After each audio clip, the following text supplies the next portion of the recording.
지금도 이런 말을 쓰는지 모르겠지만 오래전에 행복은 성적순이 아니다, 이런 말이 유행했습니다. 맞는 말입니다. 행복은 성적순은 아닙니다. 그런데 이 말을 꼭 공부 안 하려는 애들이 갖다 쓴다는데 문제가 있습니다.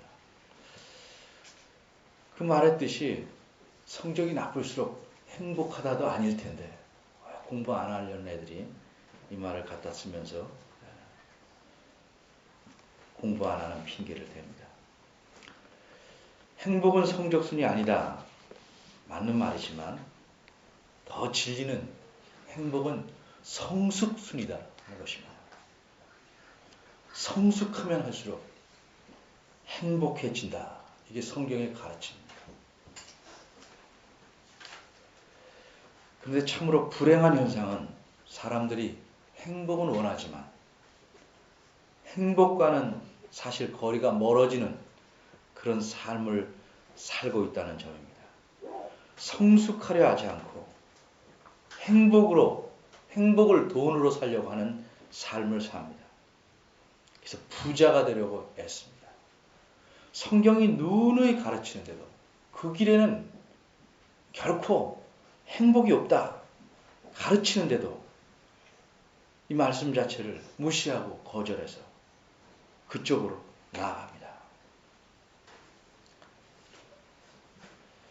예를 들어서 배가 고플 때 참 그 음식, 그 냄새, 향기를 맡으면 참 좋습니다.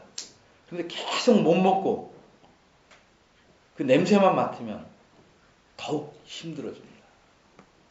성숙하지 않고 행복을 얻으려는 것은 그것은 그저 계속 음식의 향기만 맡고 더 힘들어하는 것과 마찬가지입니다.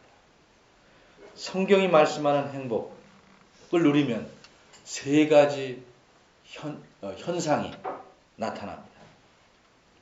첫째는 평안을 누리게 됩니다. 이것은 어떤 환경과 어떤 부유함 이런 데서 오는 평안이 아닙니다. 성경이 말씀한 대로 지각에 뛰어난 사람이 이해하고 생각할 수 없는 그걸 초월해서 임하는 하나님이 주시는 그런 평안함, 평강입니다.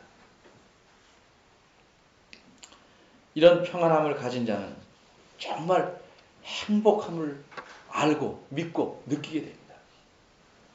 두 번째는 이런 행복을 가진 자는 온유합니다. 여러 가지 특징이 있지만 한마디로 온유합니다.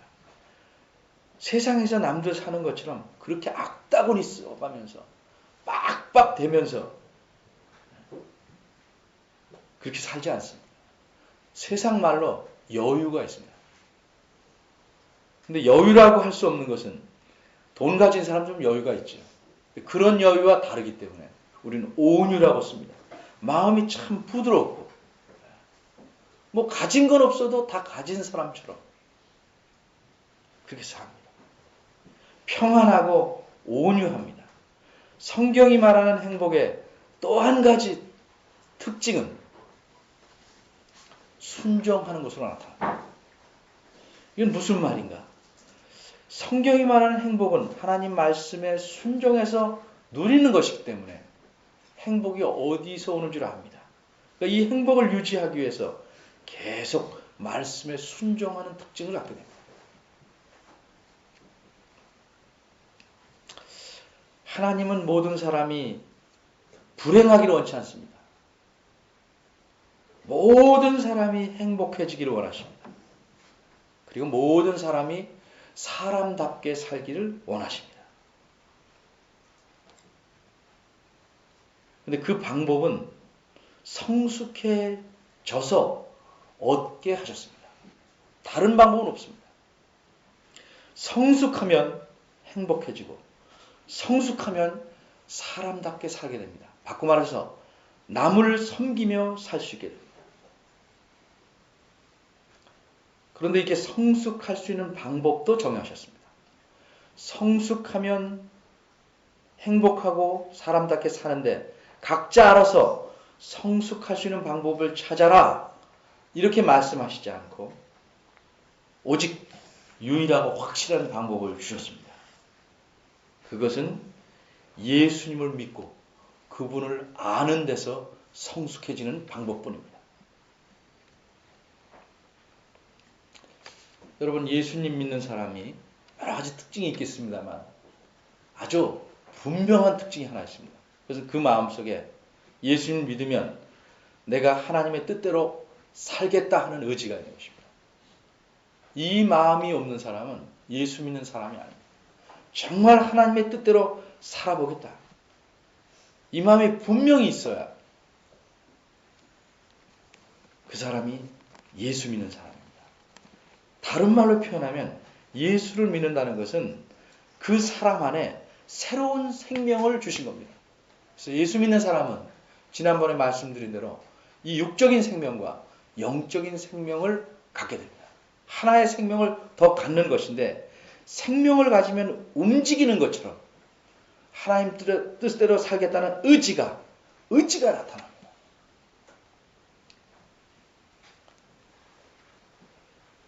그런데 이 생명을 유지하고 생명을 튼튼하게 키우려면 거기에 걸맞는 삶이 필요한데 그것을 3절에 있는 대로 그걸 경건이라고 표현하고 있는 것입니다. 경건. 우리 지난주에 설명한 대로 예수 그리스도께서 새로운 생명을 우리에게 주셨을 뿐만 아니라 그 생명을 성숙시킬 수 있는 삶, 경건한 삶을 살 수 있는 거기에 필요한 모든 것을 주셨습니다. 선물로 주셨습니다. 이 말은 바꿔 말하면 예수를 믿으면 누구나 경건하게 살 수 있는 능력을 가졌다는 말입니다. 예수를 믿으면서 경건하게 거룩하게 살지 않는 것은 게으른 것이요 완악한 것입니다.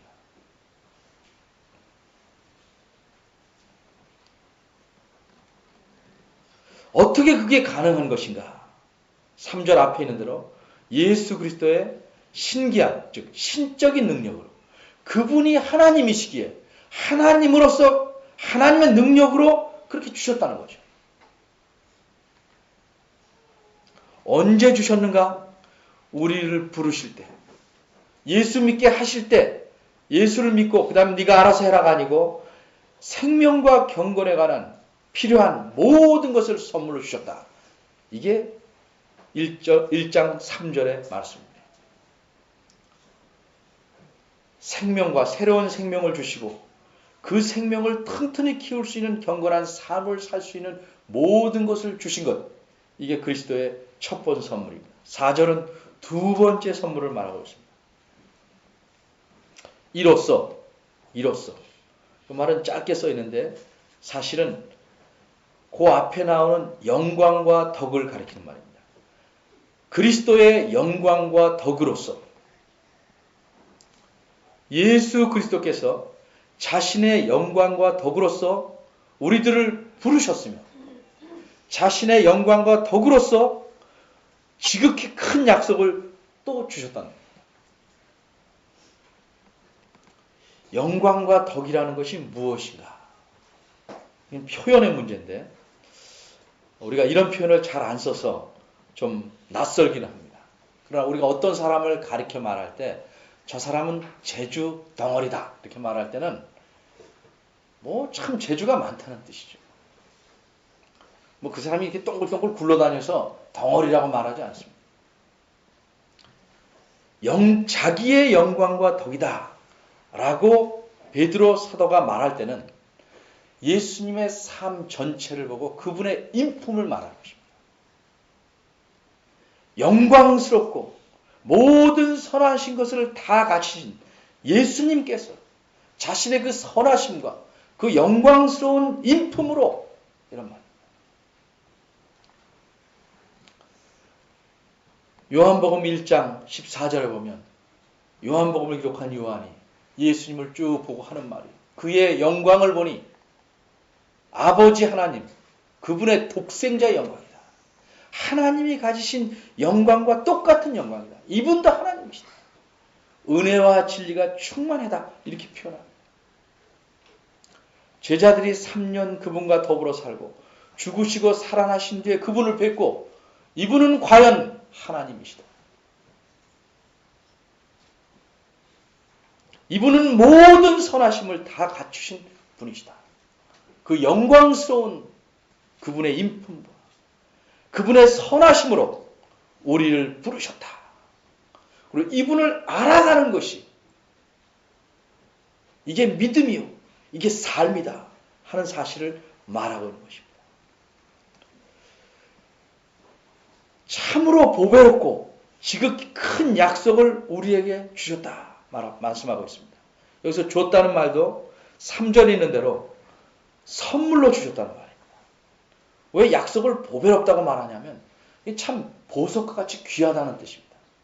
이 약속이 없으면 아무것도 누릴 수 없고 얻을 수 없는 참으로 귀하신 하나님이신 예수 그리스도께서 보배로우신 그분께서 주신 약속이기 때문에 또 이 내용도 클 뿐만 아니라 그 약속을 주신 분도 위대하시기 때문에 이 약속을 가리켜 보배롭고 지극히 위대한 약속들이다 이렇게 말합니다. 우리 말의 약속, 이게 단수인데 실제는 약속들입니다.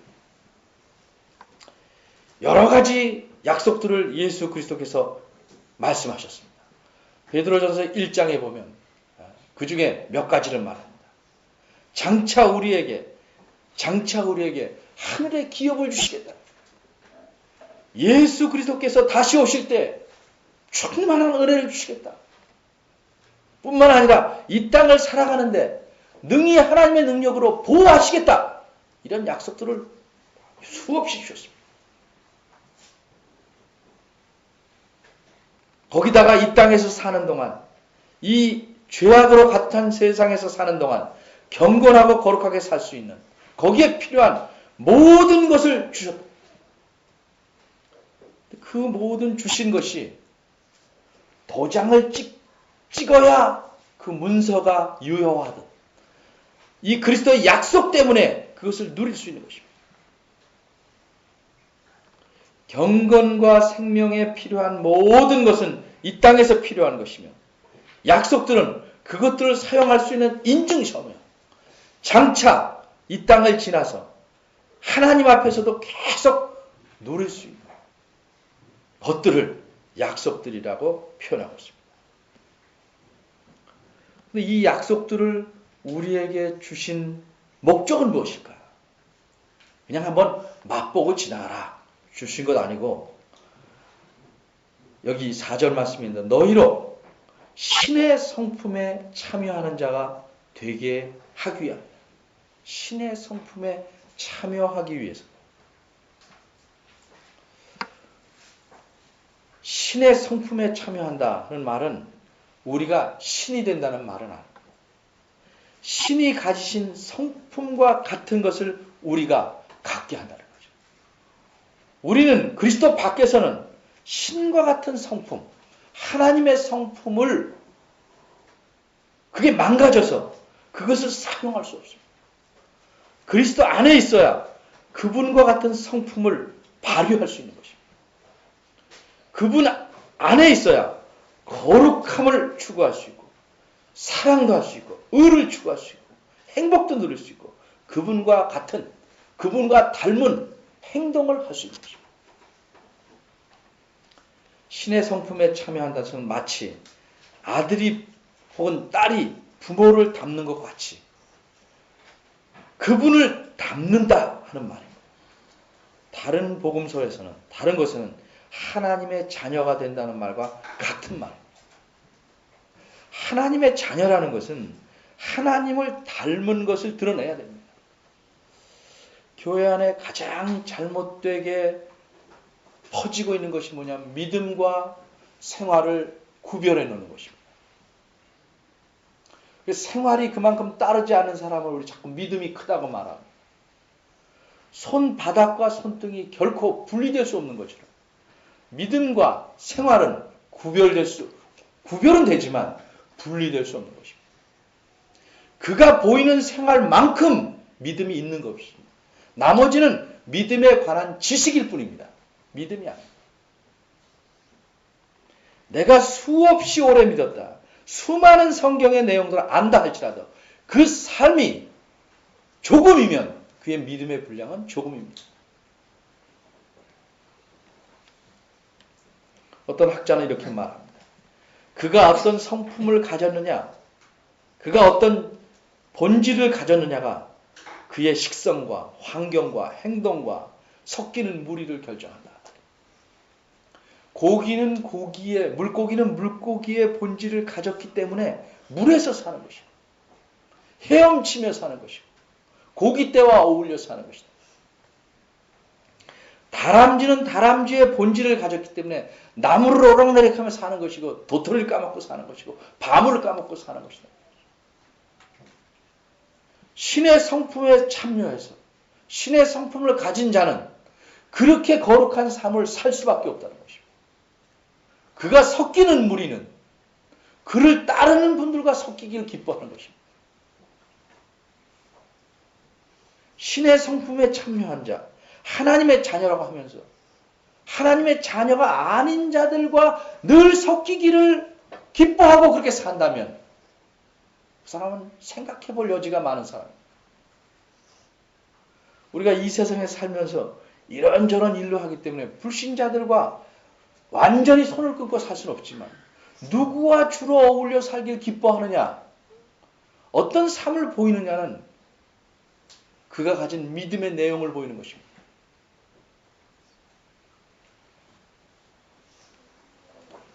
근데 이 신의 성품에 참여하는 일, 다른 말로 쉬운 말로 그리스도를 닮는 일, 하나님의 자녀가 되는 일은 죽은 뒤부터 이루어지는 일이 아닙니다. 이것은 이미 시작된 일입니다. 예수 그리스도께서 우리를 부르셔서 예수를 믿게 된 그 시점, 우리 안에 자기를 닮은 생명을 심어 넣으신 그 순간, 바꿔 말해서 거듭난 그 순간, 회심한 그 순간, 예수를 믿는 그 순간부터 시작되는 일입니다. 아이가 태어나면 태어날 때부터 자라납니다. 요새 예경이가 우리 집에 와 있는 일이 아주 자주 있습니다. 처음엔 그냥 엎드려서 무슨 새도 아닌데 이렇게 푸덕푸덕 댑니다.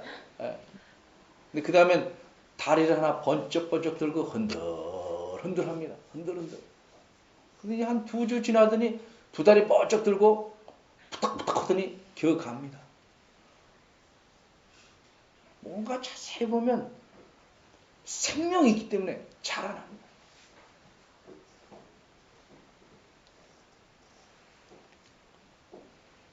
영적인 생명은 성숙하게 되어 있습니다. 그리스도를 더욱 닮게 되어 있습니다. 그렇게 안 되는 사람은 게으른 것이고, 그 말은 그렇게 안 살기로 작심했기 때문에 그렇게 사는 겁니다. 제가 전에도 예를 든 것처럼 통장에 10억이 있는데도 매일 굶고 사는 사람하고 똑같다 이 말이죠. 가서 찾아오지 않습니다. 그게 아까워서, 숫자 주는 게 아까워서 계속 갖고만 있어요. 통장이 밥 먹여주는 것 아닙니다. 성숙할 모든 것을, 필요한 모든 것을 주셨는데 그것을 그리스도에게서 얻지 않고 계속 제자리 서서 그대로 살아갑니다. 그러니까 5년을 믿어도 10년을 믿어도 전혀 차이가 없습니다.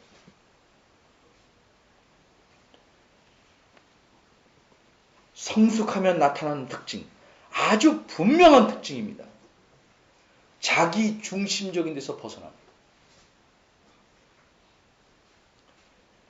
기도하는 것, 여러분 간구하는 거 들어보면 매일 왜 이렇게 맨날 달라기만 합니까? 좀 이렇게 기도 못합니까? 하나님, 저는 지금 급하지 않는데 옆 사람이 급합니다. 저 사람 좀 먼저 주십시오. 좀 그렇게 기도하면 큰일 납니까? 그게 안 됩니다. 저 사람은 안 줘도 나는 주셔야겠습니다. 네, 자기 중심적입니다. 교회도 그렇습니다. 교회도. 우리 교회가 꼭 제일 잘 돼야 됩니다. 그런 법 없습니다. 하나님께서 필요에 따라 자신의 뜻에 따라 지혜롭게 행하시는 겁니다. 우리는 그 지혜를 조차 그의 의로우심을 조차 따라 살 수 있도록 기도하는 것입니다. 그저 오직 나만, 그저 10년이 지나도 나만. 성숙하지 않은 사람. 성숙하면 관심이 하나님이 원하시는 것에 초점을 맞추게 됩니다. 그러니까 좋아하는 일이 달라집니다. 내가 좋아하는 일이 달라집니다.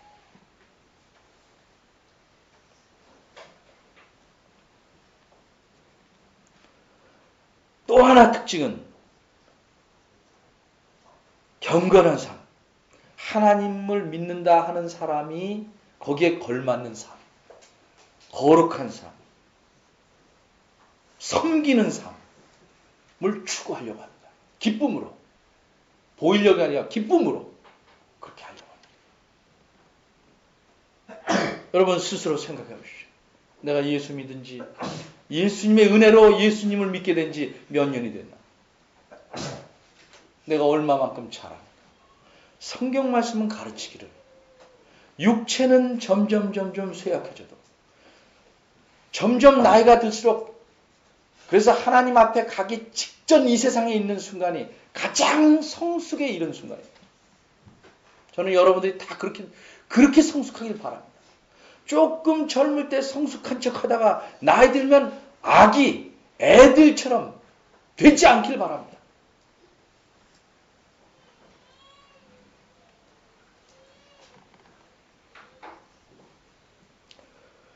너희로 신의 성품에 참여하는 자가 되게 하기 위해서 보배롭고 지극히 큰 약속을 주셨다. 근데 이 약속을 믿고 하나 또 나타난 일이 뭐냐 하면 신의 성품에 참여하는 것과 정반대는 뭐냐 하면 여기 세상에도 발들여 놓고 한편으로 또 이쪽도 되고 이렇게 살 수는 없습니다. 그 가운데 있는 말이 정욕을 인하여 세상에서 썩어질 것을 피하여라 말입니다.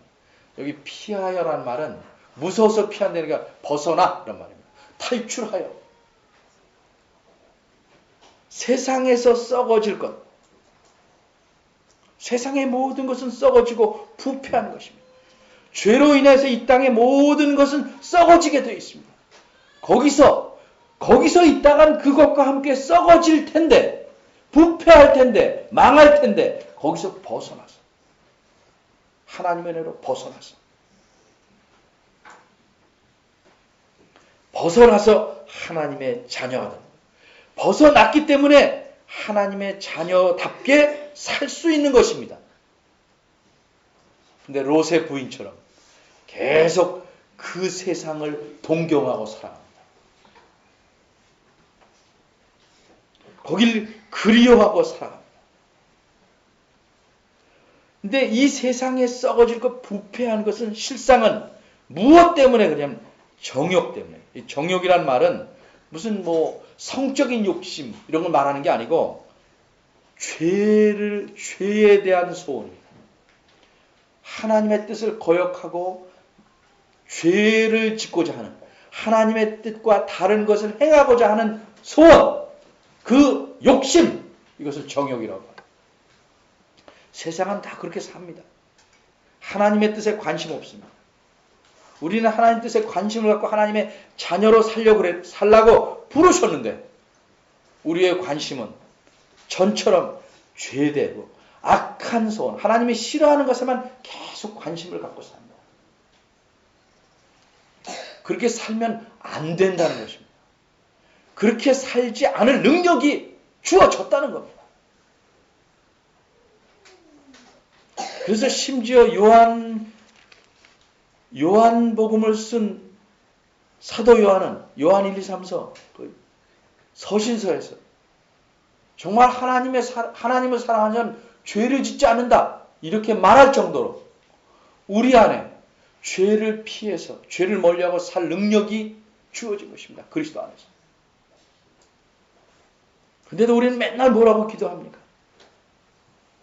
우리가 그렇게 살 수밖에 없어서 마치 하나님께서 그런 능력을 안 줘서 어쩔 수 없이 사는 것처럼 말하지 말라. 아주 가끔 그 학교에서 보면 덩치 큰 사람이 저거 좀 들어달라면 제가 약해서요. 이러면 너무 가증스럽죠. 충분한 힘을 가졌는데도 바르게 거룩하게 살려고 하지 않아요. 그리고 늘 핑계는 뭐예요? 핑계는 제가 약해서, 부족해서, 겸손을 가장한 완악함입니다.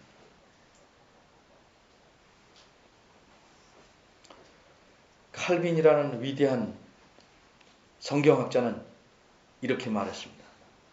썩음은 세상 안에 있고 세상은 우리 안에 있다. 저기 세상에 나가 살기 때문에 물드는 게 아니고 이미 우리 안에 세상이 들어와 있는 거예요. 왜? 세상이라는 건 마음의 문제고 내가 세상 속에 살기 때문에 더 세상스러워지는 것 아니고 내 마음속에 하나님 뜻을 멀리하고 내 욕심을 채우려는 그 정욕, 그 탐심, 그 욕망이 세상을 내 안으로 끌어들이고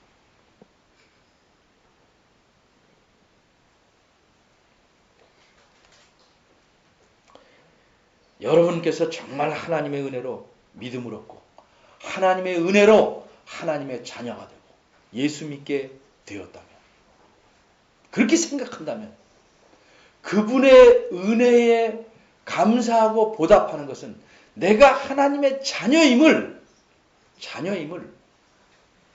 살아가면서 입증하는 것입니다.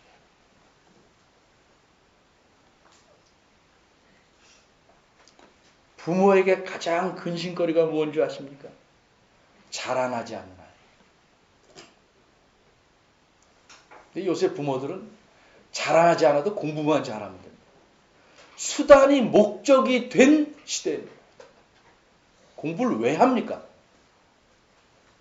목적을 위한 수단일 뿐입니다. 공부만 잘하면 애가 못돼도 관계없어요. 공부만 잘하면 인사를 안 해도 관계없어요. 공부만 잘하면 욕을 해도 관계없어요. 공부만 잘하면 남을 무시해도 관계없어요. 그렇게 애를 키워서 그 잘난 머리로 부모의 등을 찍는다.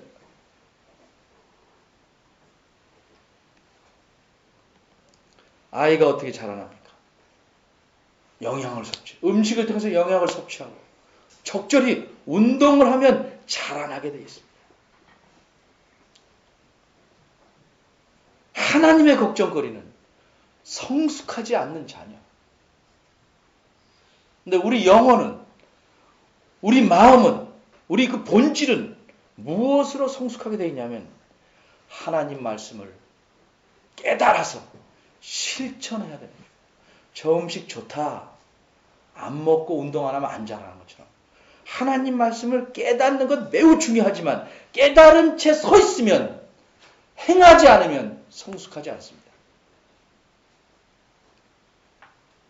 그런데 예수님을 믿는다는 사람 중에 아예 단식에 돌입한 사람들 많아요. 음식을 안 먹는 거죠. 자기 영혼의 성숙을 위해서 성경을 부지런히 읽고 깨달아야 하지 않나요? 일단 깨달아야 실천할 수 있습니다. 모르고 실천하는 것은 해봤자 다른 길로 가요. 가끔 신문에 나죠. 브레이크를 밟았는데 잘못 악셀에다를 밟아서 사고. 깨닫지 못하고 하는 실천은 그런 경우를 많이 가져요. 먼저 깨달아야 돼요. 거기서 멈추면 자라나지 않습니다. 진정한 암이라는 건 말씀대로 순종해봐야 그게 암이 되는 겁니다. 머리로서는 되지 않아요. 가르쳐봐야 자기 것 되는 것과 같은 이치입니다. 여러분 언제까지 밥만 옮겨다면서 사시겠습니까? 처음 믿을 때 1학년, 그 다음에 1학년 2반, 3반. 집사님들은 대부분 1학년 10반쯤 가 있다. 절대 2학년에 가지 않으려고 그래요. 장로님은 1학년 한 20반쯤에 가 있고.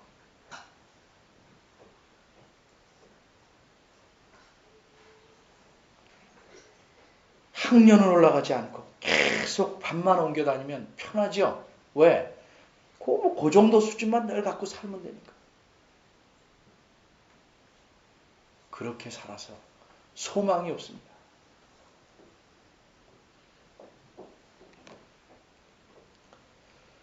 고린도후서 5장 17절에 나오는 말씀대로 너희는 새로운 피조물이다. 무슨 뜻입니까? 두 가지, 이 새로운 피조물, 새로 만든 생명, 새로운 사람은 두 가지 특징을 갖습니다. 첫째는 그리스도를 닮기 때문에 이 땅에서 죄에 대해서 승리할 수 있는 능력을 갖고 있습니다. 또 하나는 죽음에 대해서도 승리해서 영혼에 이를 수 있는 힘을 갖고 있습니다. 이게 새로운 피조물의 특징입니다. 우리는 다 그리스도 안에서 새로운 피조물입니다. 정말 그리스도를 더욱 닮으라고 이 엄청난 선물을 주셨습니다.